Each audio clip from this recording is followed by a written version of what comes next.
Klupel Carrara, aqui presente. Nós vamos ter que fazer aqui uma ligeira substituição aqui, me permite, porque o espaço aqui na mesa é pequeno, não é? Eu acho que não tem necessidade, são dois só, fiquem conosco aqui. Também convido a senhora Carla Oliveira, gerente do SESCOP, e o senhor Daniel, que é secretário executivo do Senar, para compor a mesa. E passo então a palavra ao senador Donizete. Primeiro, senador Ataídes, parabenizar pela iniciativa da audiência. Segundo, dizer que a nossa ausência na primeira parte aqui se deve às múltiplas tarefas aqui no Senado. Hoje eu tomei posse na frente parlamentar pelo biodiesel como secretário-geral. Terminei presidindo a Comissão da Agricultura em função de que o senador Assir, que é o vice-presidente, está lá no plenário, que está acontecendo já sessão plenária, como relator da 668, e estou aqui também para cumprir a tarefa como membro dessa comissão. Então, agradeço aqui a oportunidade.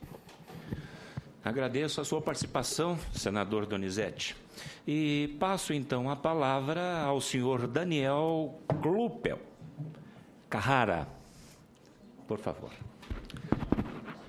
Muito obrigado, senadora Ataídes, senhores senadores presentes, técnicos, dirigentes do nosso sistema. Em primeiro lugar, agradecer a oportunidade de poder falar um pouquinho do nosso trabalho no setor rural. Via de regra, nosso setor é muito lembrado quando se trata de balança comercial.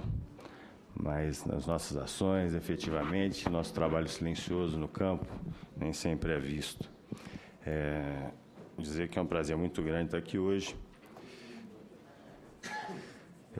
Falar um pouquinho da nossa atuação no Brasil, né?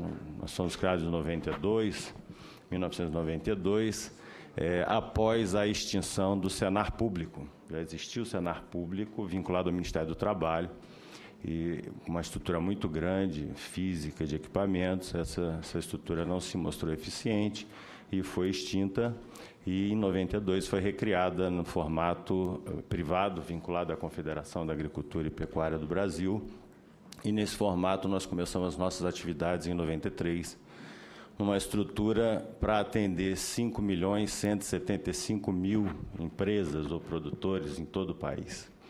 Um desafio muito grande, tendo em vista a nossa ação ter que ser descentralizada, em função da característica do nosso setor e uma necessidade de fazer essas capacitações em serviço, nas próprias propriedades rurais. Então, a ideia inicial era não termos centros, e sim termos 5 milhões de centros. E assim iniciamos o nosso trabalho. Hoje nós temos uma estrutura descentralizada por Estado e com uma grande parceria com sindicatos rurais de todo o país, contando com 5.000 instrutores em campo, com a formação profissional, via de regra de cursos voltados para operações, né? Voltado para trabalhador, aquela pessoa que põe a mão na massa para melhorar o que ele faz, o seu desempenho, com segurança e com saúde no trabalho, e garantindo o rendimento e a efetividade da produção agropecuária. Essas 5 milhões de propriedades, em 2012, sob a batuta da nossa senadora Cátia Abreu, hoje ministra, sofreram, vamos dizer assim, uma radiografia. Como o setor rural tem se posicionado em 2012 em relação à rentabilidade e resultado do trabalho. E numa grande pesquisa feita junto à FGV, nós identificamos que 300.000 propriedades produzem 80% da riqueza do nosso setor do agronegócio. 800.000 seriam a classe C e as demais a classe D e E, demonstrando uma grande diferença em termos de eficiência e eficácia no processo produtivo e no processo de geração de renda. Essas 300.000 da classe AB precisam efetivamente de curso para operadores, trabalhadores, logística e um trabalho na questão de imposto. Não precisa de um atendimento propriamente dito do nosso sistema. mas as demais precisavam de mais, além de cursos de formação profissional. E nesse sentido, em prol da eficiência e da eficácia no atendimento ao nosso cliente, que é o produtor e o seu funcionário, sua família, foi feito um grande estudo em termos de o que mais se podia fazer pelo nosso produtor rural. E iniciamos aí um grande trabalho, tendo sempre os nossos S's mais antigos, né, que são os nossos exemplos, o Senai, o Senac, com grandes projetos e com um cabedal de experiência muito grande técnica. Iniciamos um grande projeto de entrar no ensino formal, ou seja, fazer a formação técnica de uma juventude que precisa ter uma profissão para entrar e permanecer no setor rural. É isso que se quer. E uma outra iniciativa foi também a necessidade de que o produtor rural precisa ter uma produção assistida, principalmente os médios e pequenos. O sistema de assistência técnica e extensão público não tem atendido a contento esses clientes, e o Senar se predispôs a entrar num grande projeto de produção assistida ou assistência técnica e gerencial para garantir que essa classe menos favorecida em termos de rentabilidade conseguisse absorver tecnologia disponível no mercado, né, seja pela Embrapa, seja pelas multinacionais, e conseguir efetivamente participar do processo de rentabilidade do nosso setor, que, como eu já disse, não é para muitos, é para poucos, não é? E aí iniciamos um grande projeto de assistência, de produção assistida, tendo o técnico como necessidade óbvia para a implementação dessa produção, seja ele de nível médio, seja ele de nível superior. Isso fez com que o Senar, nos últimos 2 anos, e a partir de 2014, aumentasse o seu escopo de atuação, trabalhando também em assistência técnica e gerencial e também em formação profissional em nível formal, técnico e superior, principalmente utilizando metodologias de educação à distância, tendo em vista a capilaridade do nosso cliente. Isso faz com que o Senar hoje tenha atendimento em todos os municípios do nosso país. Não tem nenhum município do nosso país que o Senar não atenda. Em termos de números, nós tivemos a oportunidade, a iniciativa de distribuir o nosso relatório de atividades de 2014, a nossa assessoria fez isso para todos os senadores, então eu vou passar muito rápido em termos de número, para não ser repetitivo, mas, via de regra, em formação profissional rural, formação inicial continuada, 927 mil pessoas são atendidas por ano pelo nosso sistema. Projetos na área social, como exames, formação de mulheres na área de gestão, questões de artesanato, melhoria de alimentação, saúde e sanidade em propriedades rurais, 1.640.000 pessoas nas ações de promoção social. O nosso primeiro curso técnico formal presencial em florestas se deu início em 2013 na cidade de Palmas. É a nossa primeira instalação física própria do Senar.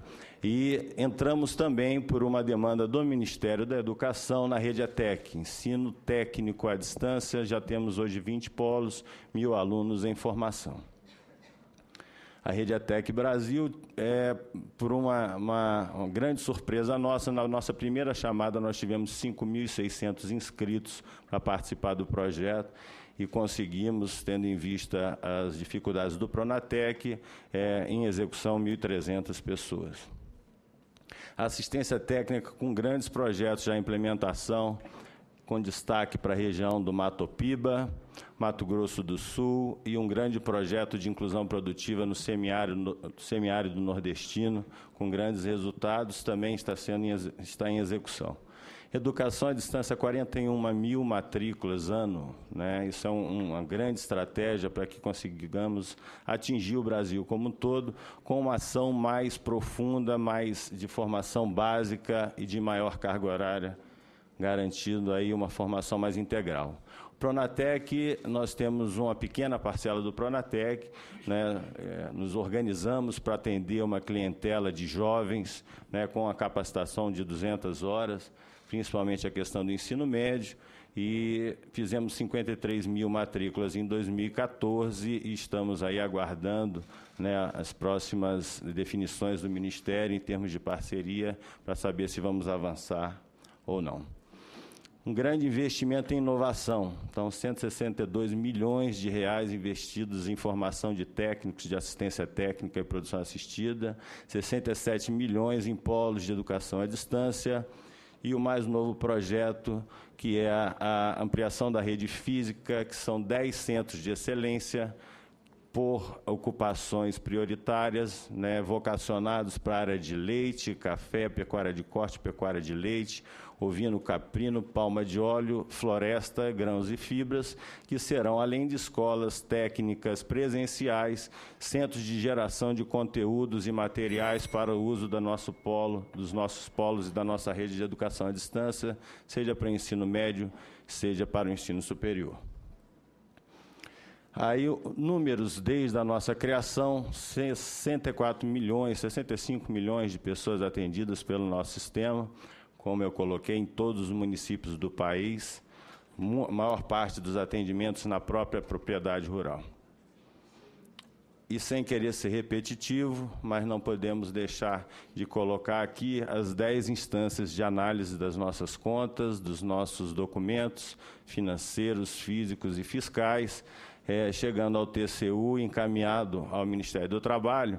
E cabe aqui uma observação, senador. Nós fazíamos parte de um grupo técnico de discussão com o TCU em relação aos normativos uniformes do nosso sistema, e, em determinada ocasião, o TCU, alguns técnicos aqui presentes devem se lembrar, pediu que nós padronizássemos os nossos relatórios de gestão definidos no ADN. E, em reunião técnica no TCU, nos foi colocado que essa padronização se devia porque os relatórios de gestão estavam vindo muito, além de desuniformes, com muitas informações que o TCU não utilizava, né? Ou seja, nós não temos nenhum problema em passar informações, em vender o nosso trabalho, vender na forma mais simples da palavra, né, divulgar nossos números, nossa realização, né, mas precisamos ter uma orientação. O que exatamente nós precisamos colocar em termos de transparência? Que tipo de dados são realmente relevantes para que nós possamos prestar conta das nossas atividades? Que tipo de informação? Né? Desde que tenha isso definido, nosso sistema não tem nenhum problema em passar nenhum tipo de informação à sociedade. Muito obrigado.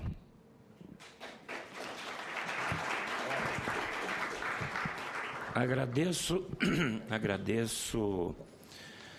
ao senhor Gustavo Leal pela sua fala, pela sua exposição, e passo a palavra à senhora Carla Oliveira, gerente-geral do SESCOP.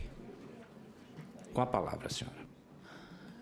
Muito bom dia. Gostaria de cumprimentar o presidente dessa comissão, os demais senadores aqui presentes e saudar também os integrantes, os representantes das confederações e do Sistema S aqui representado.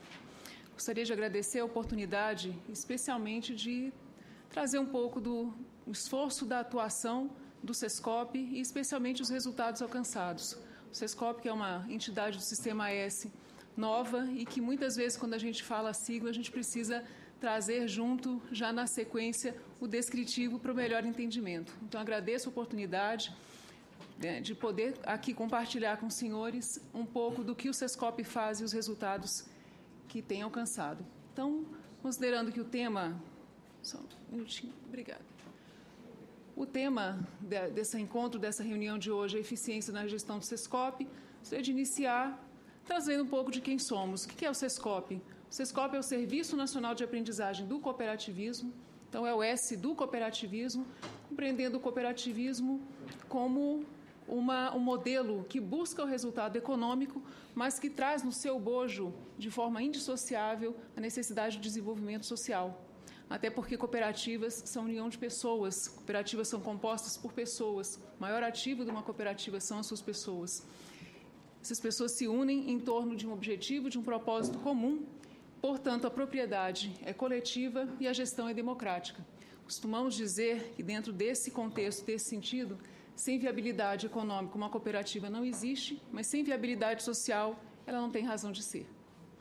Então, um pouco daqui o que é o SESCOP e o contexto da sua atuação, o S do cooperativismo.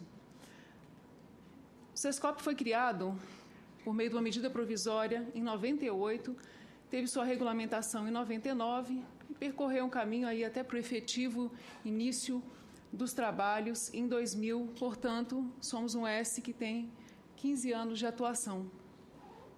Um dos mais novos integrantes do Sistema S, e a sua criação em 98 partiu de um momento especial onde as cooperativas agropecuárias passavam por um momento de grande dificuldade que acabou levando o governo, à época, a propor e implementar o RECOP, o Programa de Revitalização das Cooperativas Agropecuárias.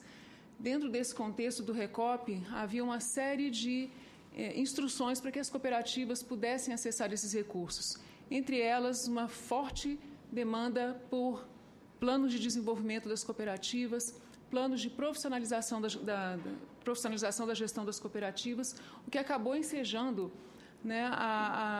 identificando a necessidade de se ter um S específico para tratar do cooperativismo, dado o seu contexto, dado sua forma específica de gestão. Então, dentro desse contexto, é criado o SESCOP, que já nasce sob a ótica de autogestão. As cooperativas precisam ser autogestionadas, isso faz parte dos seus princípios. Então, um pouco aí do atual ambiente cooperativista. Esses dados são dados de 2013, coletados pela Organização das Cooperativas Brasileiras.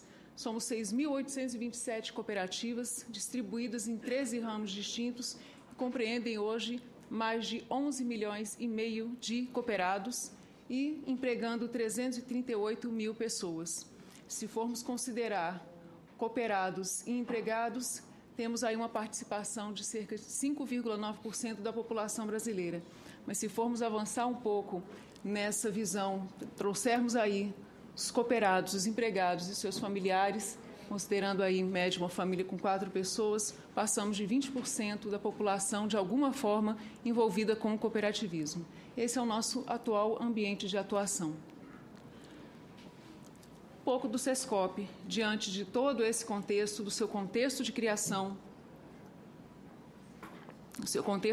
muito fortemente voltado para a autogestão, o SESCOP tem hoje a missão de promover a cultura cooperativista e o aperfeiçoamento da gestão. Então, nós entendemos que esse é um trabalho extremamente importante, mas por trás desse trabalho temos um propósito ainda maior, que é o do desenvolvimento das cooperativas brasileiras. É para isso que trabalhamos. E como que fazemos isso? Desde a sua criação, o SESCOP foi instituído com o propósito de fazer o monitoramento das cooperativas, a formação profissional e a promoção social. Então,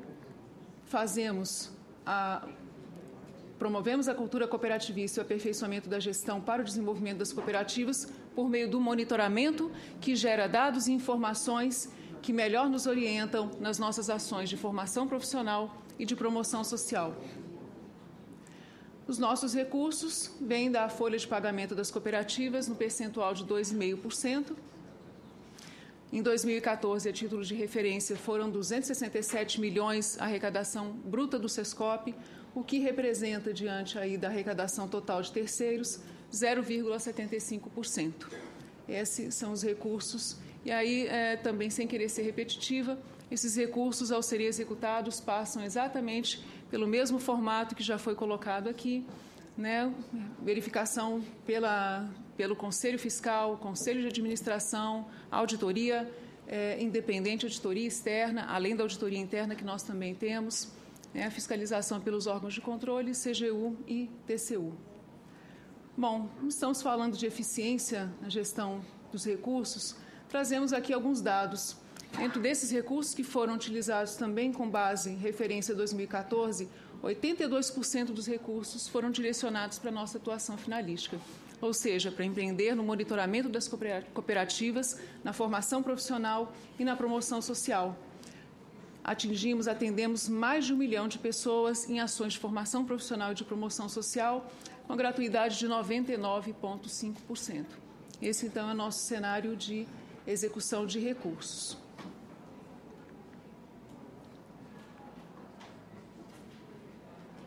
Ainda falando do bom uso dos recursos, esse ano o Sescop empreendeu num formato diferente que chama Centro de Serviços Compartilhados, a partir do entendimento das nossas estruturas enxutas, um S ainda novo, com estrutura pequena. Empreendemos aqui em Brasília, no Nacional, no Sescop Nacional, a instituição de um Centro de Serviços Compartilhados. É um centro de serviços que, mantendo a independência dos estados, que tem CNPJs distintos, mas que traz para Brasília todo um processo de trabalhar a folha de pagamento e a contabilidade dos estados. Priorizamos esse ano, estamos implantando em projeto piloto as regiões Norte e Nordeste, onde nós prestamos serviços padronizados de contabilidade e folha de pagamento com um propósito muito claro, muito distinto, que é de absorver as atividades de apoio ao negócio de forma que as nossas unidades estaduais possam direcionar melhor os seus esforços na atuação finalística. Então, trazemos aí uma série de benefícios que identificamos nesse processo. Redução de custos, melhoria de processos, melhoria dos níveis de serviço, aumento de controles, foco nas atividades finalísticas, implantação de um RP único e acurácia na obtenção de informações. No atual estágio, estamos com folha de pagamento e contabilidade com foco prioritário, nesse momento, para as regiões Norte e Nordeste. O nosso modelo de atuação, como já colocado, ele parte do monitoramento que nos traz o diagnóstico das cooperativas e que melhor orienta as nossas soluções focadas nas suas necessidades, por meio da formação profissional e da promoção social. E aqui eu acho que vale a pena, quando a gente fala de eficiência, acho que a gente precisa ter isso muito claro, a necessidade de utilização correta dos recursos, da melhor utilização possível dos recursos, mas nós não podemos perder de vista que nós precisamos gerar valor para o nosso público, precisamos ser eficazes. Então, precisamos gerar valor num processo que acreditamos que deve ser de melhoria contínua, voltado com foco na excelência da gestão. Então, eu trago aqui de uma forma bastante breve um programa que é um programa relativamente novo, ele está esse ano, em 2015, no seu terceiro ano, no seu terceiro ciclo, que é o Programa de Desenvolvimento da Gestão das Cooperativas. É um programa feito em parceria com a Fundação Nacional da Qualidade, baseado no modelo de excelência de gestão, que traz um diagnóstico das cooperativas a partir dos critérios de excelência do MEG, que são a liderança, a partir do seu entendimento e compreensão das necessidades dos clientes da sociedade, elaboram suas estratégias e planos, que são desenvolvidos por pessoas, por meio de processos que geram resultados. Isso tudo se retroalimenta por meio de informações e conhecimento. Então, esse é um programa que nós implantamos, já estamos na terceira edição, e, com isso, nós estamos não só identificando para as cooperativas os seus pontos de melhoria, suas oportunidades de melhoria. Para nós, para o Sescop, identificamos as melhores necessidades de atuação na formação profissional e na promoção social, mas também conseguimos identificar boas práticas, disseminar essas boas práticas para que possam ser utilizadas por outras cooperativas. E eu acho um ponto importante a questão do reconhecimento. A cada 2 anos, temos um prêmio que cuida justamente de reconhecer essas melhores práticas e divulgar essas melhores práticas, um selo de excelência de gestão. E ainda em relação ao reconhecimento, o Banco do Brasil, a partir do seu conhecimento e entendimento desse processo, já começa a colocar na sua pauta de análise de risco para liberação de recursos para as cooperativas, a identificação se elas estão neste programa. Então, de uma forma bem breve, para a gente já indo muito já para o final, qual é o nosso grande propósito, então? É de contribuir para o aumento da eficiência, da produtividade, da competitividade do setor cooperativista, cumprindo dessa forma o que nós entendemos ser uma nobre missão, que é de promover a cultura cooperativista e o aperfeiçoamento da gestão para o desenvolvimento das cooperativas brasileiras com uma visão de futuro. É o nosso desejo, é para isso que nós trabalhamos e empreendemos todos os nossos esforços. Nossa visão de futuro traz o horizonte 2025, para que em 2025 o cooperativismo seja reconhecido pela sociedade por sua competitividade, integridade e capacidade de promover a felicidade dos cooperados e os demais que compõem o sistema. Eram essas as informações, agradeço a oportunidade e permaneço à disposição para continuarmos dialogando sobre esse processo.